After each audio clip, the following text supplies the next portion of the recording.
नमस्कार, city centre show में आपका स्वागत है। मुंबई से मैं हूं पूजा भारद्वाज और शो की हम शुरुआत कर रहे हैं Mumbai BMW hit and run मामले से, जिसके मुख्य आरोपी मिहिर शाह की गिरफ्तारी तो हो गई, लेकिन घटना के 72 घंटे के बाद अब ऐसे में विपक्ष का आरोप लगाना है कि चूंकि मिहिर के पिता शिवसेना शिंदे गुट के उपनेता है, ऐसे में गिरफ्तारी में उसकी देरी हुई ताकि उसके खून से शराब की मात्रा न मिले। अब ऐसे में पुलिस का दावा है कि ये जो मामला है वो हिट एंड रन का है, ड्रंक एंड ड्राइव का नहीं, तो ऐसे में उसका शराब पिए होना या ना होना ज्यादा मायने नहीं रखता। सुनील सिंह की रिपोर्ट आपको दिखाते हैं।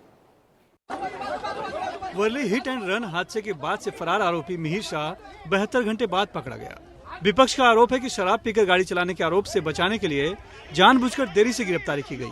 हालांकि पुलिस इसे गलत बता रही है। वर्ली पुलिस की माने तो उसका मुख्य केस हिट एंड रन का है, जिसमें भारतीय न्याय संहिता की गैर इरादतन हत्या की धारा 105 लगाई गई है, क्योंकि आरोपी को पता था कि किसी को 1.5 से 2 किलोमीटर तक घसीटेंगे तो उसकी मौत निश्चित है, फिर भी उसने वैसा किया। इसमें दोषी को उम्र कैद की सजा का प्रावधान है। ऐसे में शराब से तो उनका केस और कमजोर होगा। कानून के जानकार भी मानते हैं कि गैर इरादतन हत्या के मामले में शराब पिए होने का फायदा आरोपी को मिल सकता है। इसलिए मिहिर का भागना और सबूत मिटाने की कोशिश करने से उल्टे केस मजबूत होगा।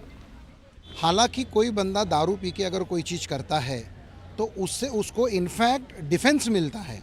यहाँ पर अगर पुलिस ये दिखाना चाहती है या पुलिस ये दिखाती है कि उसने शराब नहीं पी हुई थी, तो ऑन द कॉन्ट्री ये सेक्शंस ज़्यादा सीरियस बन जाते हैं, क्योंकि एलिगेशंस जो है उसके हिसाब से उस ड्राइवर ने उस लेडी को एक्सीडेंट के बाद में निकाल के बाजू में रखा, उसके ऊपर से गाड़ी चला के ले गया। तो अगर कोई बंदा शराब नहीं पिया हुआ है और पूरे होशो हवास में कोई चीज़ कर रहा है, तो मेरे जानकारी में ये चीज़ उसके खिलाफ जाने वाली है, इससे उसको कोई राहत नहीं मिलने वाली। पुलिस ने मामले में गैर इरादतन हत्या के साथ ही रैश ड्राइविंग की धारा 281, गंभीर चोट पहुंचाने की धारा 125B, सबूत मिटाने या छिपाने की धारा 238, घायल को अस्पताल न ले जाने की धारा 134A, पुलिस को सूचित नहीं करने की धारा 134B और मोटर वाहन अधिनियम के तहत दुर्घटना से संबंधित अपराधों की धारा 187 लगाई है। मतलब मामले में पुलिस ने अभी तक शराब पीकर गाड़ी चलाने की धारा नहीं लगाई है। कानून के जानकार का कहना है कि पुलिस चाहे तो आगे चलकर शराब के नशे में गाड़ी चलाने की धारा लगा सकती है, क्योंकि उसके पास आरोपी के बार में जाने, वहां शराब पीने का CCTV, बिल और दोस्तों के बयान भी हैं। इतना ही नहीं, दोनों ने हादसे के बाद जिस तरह महिला को सड़क पर घसीटा है और बगल में रखने के बाद फिर से उस पर कार चढ़ाई है, वो तो और भी जघन्य है और हत्या का मामला भी बन सकता है। पहला फेज जो है वो एक्सीडेंट में आता है, कल्पेबल होमिसाइड में आ जाएगा। लेकिन आगे का जो फेस है, जिसमें कि ये विटनेसेस कह रहे हैं कि उसके ऊपर गाड़ी चढ़ा के लेके गया, तो ये तो इंटेंशनल किलिंग हो गई। तो इसके हिसाब से आगे चल के अगर ये मर्डर में तब्दील होता है तो मुझे सरप्राइज नहीं होगा। ये तो पुलिस का हक है, पुलिस का डिसीजन होगा क्या करना है क्या नहीं, लेकिन ऐसे भी हो सकता है as a legal view.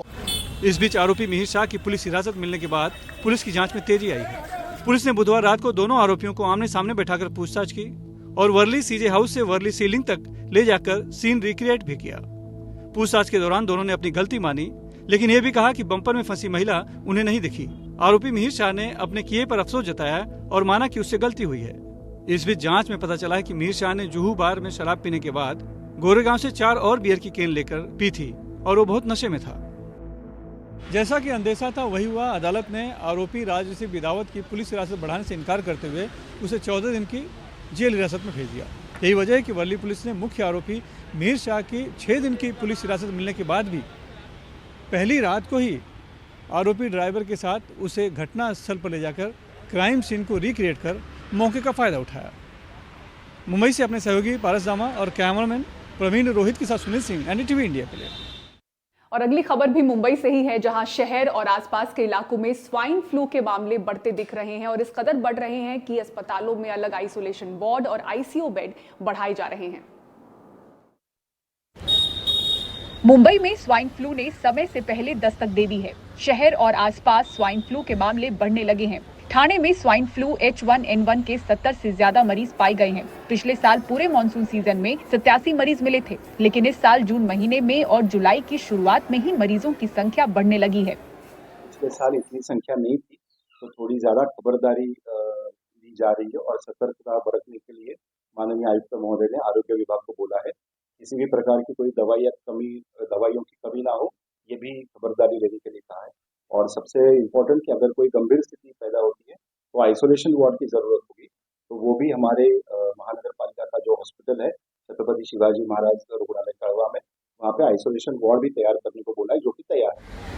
Mumbai शहर में भी स्वाइन फ्लू के अलग वार्ड तैयार हो रहे हैं। मुंबई कोविड टास्क फोर्स के सदस्य डॉक्टर गौतम भंसाली बताते हैं कि 2 हफ्ते में स्वाइन फ्लू जैसी बीमारियों के करीब 40 से 50% मरीज बढ़े हैं। ऐसे में इन मरीजों के लिए अलग आइसोलेशन वार्ड तैयार किए जाने के साथ ही आईसीयू बेड बढ़ाए जा रहे हैं। 2 हफ्ते पहले की बात करें और अभी की बात करें तो 40-50% केसेस जो है वो स्वाइन फ्लू, चिकनगुनिया, डेंगू उनसे संबंधित है और वो इंक्रीज हुए। तो प्राइवेट हॉस्पिटल में स्पेशली हमने बॉम्बे हॉस्पिटल के अंदर इस टाइप से स्वाइन फ्लू के वार्ड अलग से बना रखे हैं। Why? Because swine flu Covid की तरह की बीमारी एक से दूसरे को होने के चांसेस होते हैं, दूसरे से तीसरे को हो सकते हैं, फैमिली वालों को हो सकते हैं, डॉक्टर को हो सकते हैं, नर्स को, स्टाफ को हो सकता है। तो स्वाइन फ्लू के लिए हमने अलग से वार्ड, अलग से आईसीयू, आइसोलेशन टाइप का बना रखा है। हॉस्पिटल को लेकर तैयारी की बात है, कोविड के टाइम से या उसके पहले से मुंबई में स्पेशली प्राइवेट हॉस्पिटल पहले से इस तरह की बीमारियों से लड़ने के लिए वेल इक्विप्ड है। बरसात की दस्तक के साथ ही swine flu, dengue, malaria, gastro जैसी बीमारियों के मरीज दिखने आम हैं, लेकिन इस बार ऐसे मरीजों की भीड़ समय से पहले ही लगने लगी है। मौसम के मिजाज में बड़ी तब्दीलियों को इसका कारण माना जा रहा है। ठाणे से भाग्यश्री और मुंबई से कैमरामैन संजय मंडल के साथ पूजा भारद्वाज, एनडीटीवी इंडिया। और महाराष्ट्र की ट्रेनी आईएएस अधिकारी पूजा खेड़कर खूब विवादों में है, जिसके चलते प्रोबेशन के बीच में ही उनका तबादला पुणे से वाशिम कलेक्ट्रेट कर दिया गया। क्या है उनसे जुड़ा विवाद और क्या चौंकाने वाली जानकारियां सामने आ रही हैं, दिखाते हैं आपको पारस धामा की इस रिपोर्ट में। Government rules do not allow me to speak anything on this matter, so I'm sorry, I cannot speak anything. मामला बढ़ा तो पूजा खेड़कर ने कन्नी काटना ही बेहतर समझा। महाराष्ट्र कैडर की प्रोबेशनरी आईएएस पूजा खेड़कर अपनी हरकतों को लेकर पिछले कई दिनों से सुर्खियों में है। आरोप है कि उन्होंने ऐसी सुविधाएं भी मांगी जो आमतौर पर प्रोबेशन वाले अफसरों को नहीं मिलती। अपनी निजी ऑडी पर उन्होंने महाराष्ट्र सरकार भी लिखवाया और लाल नीली बत्ती भी लगाई। सारे मामले एक एक करके सामने आने और विवाद खड़े होने के बाद पुणे के कलेक्टर ने राज्य के मुख्य सचिव को एक पत्र लिखा, जिसके बाद पूजा खेड़कर का तबादला पुणे से वाशिम कर दिया गया। आज पूजा खेड़कर वाशिम पहुंची। जिलाधिकारी कार्यालय पहुंचकर उसने मुलाकात की, लेकिन कुछ बोलने से बची। मैंने आज वाशिम में अपनी ड्यूटी ज्वाइन कर ली है। मैं इस मामले पर बात नहीं कर पाऊंगी, मुझे इसमें बोलने की अनुमति नहीं है।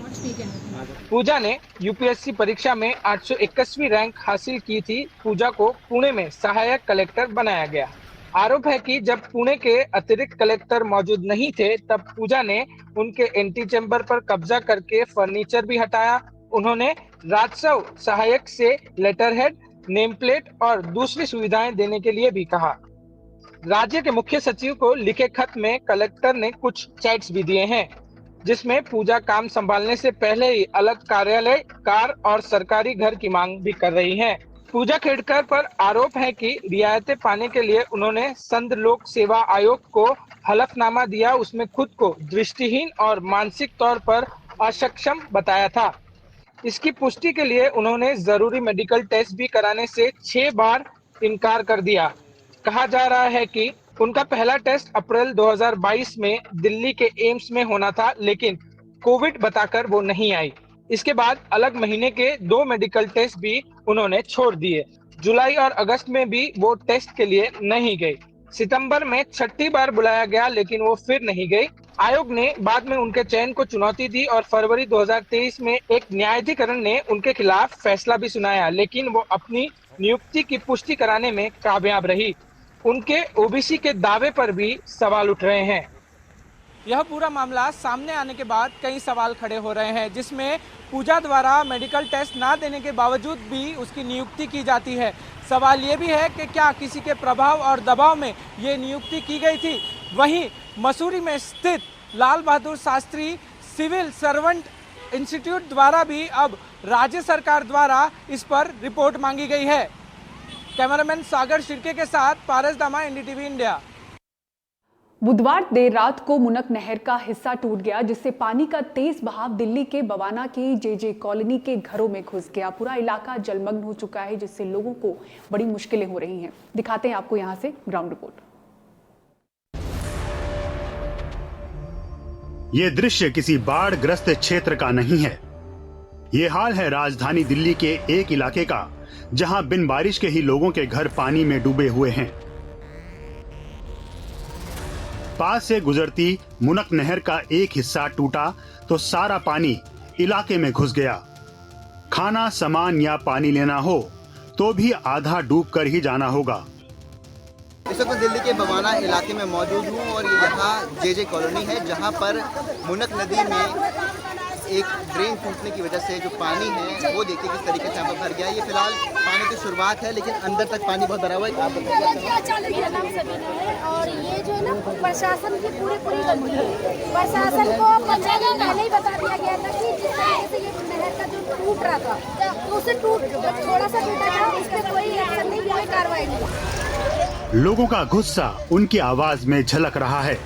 इनका कहना है कि पहले शिकायतें हो चुकी थी लेकिन कोई सुनवाई नहीं हुई। ये पूछ रहे हैं कि इस घटना की जिम्मेदारी किसकी है। बात नहीं सुनेगा, 12 सालों पानी में डूबे थे, कोई नहीं आए थे। इतना पानी था, डूबा पानी था, लेडीज मर भी गई है पानी के वजह से। देखिए, जब किसी भी चीज की मरम्मत नहीं होगी, जब किसी चीज का केयर नहीं होगा, तो इसी तरह का समाचार हमको मिलता है। बहरहाल अभी हम लोग अपने स्तर से इसको क्या कर सकते हैं, लेकिन दिल्ली सरकार को इसमें आगे बढ़ना चाहिए और उसको ठीक करना चाहिए, क्योंकि लोग भी बहुत परेशान हैं। हम इसमें जितना सहयोग कर सकते हैं केंद्र से पूरी करने के लिए आगे बढ़े।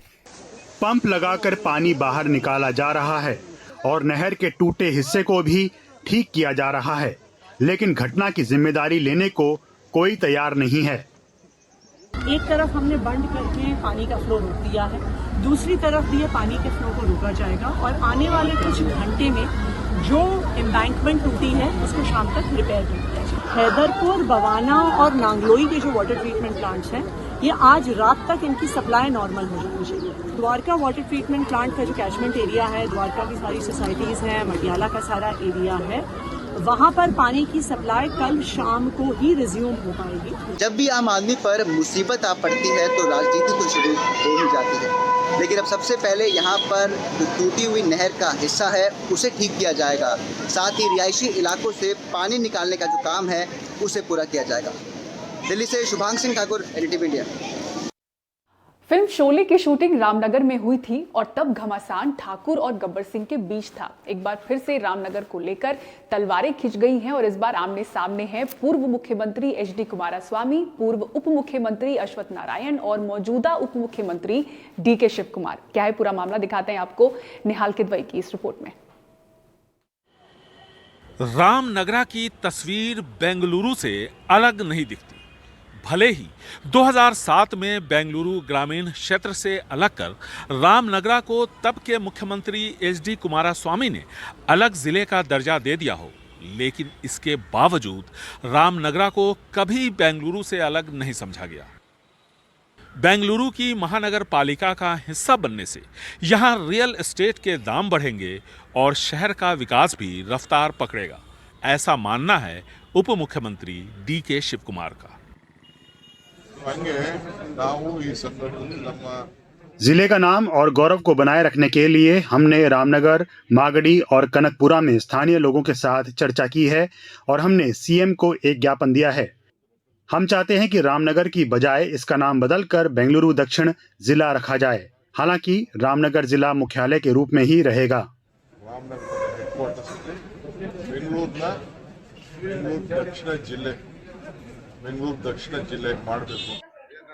यानी अगर कैबिनेट इस प्रस्ताव को मंजूरी देता है तो रामनगरा, मागडी और कनकपुरा तीनों क्षेत्र बेंगलुरु के दक्षिणी जिले का हिस्सा बन जाएंगे।